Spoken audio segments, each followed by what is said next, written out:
guys, oh, kasama ni kapatid guys. Ano? Dika. May tumawag sa akin. Ano? Ano?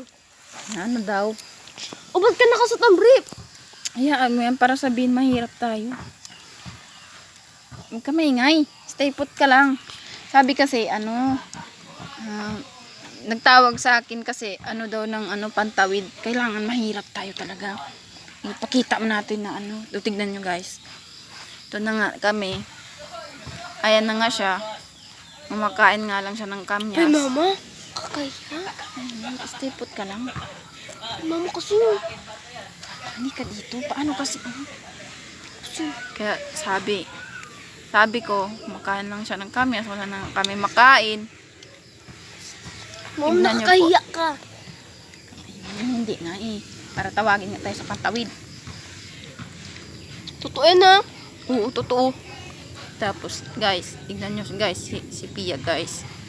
Yung ngipin niya guys, dilaw na guys. Hindi na nga nakabili ng Colgate dahil wala kaming pera. Ay, mama.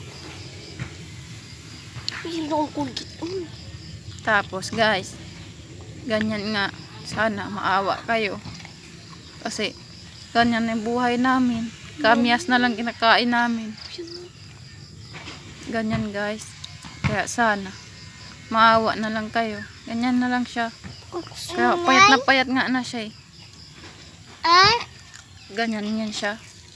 Kaya ngayon naman kinakain niya. Kamyas na lang. Wala na kaming makain. Ano ba yan, mama? Ano ba? Totoo nga to. Ba't ako ba yan? Ano ba yan?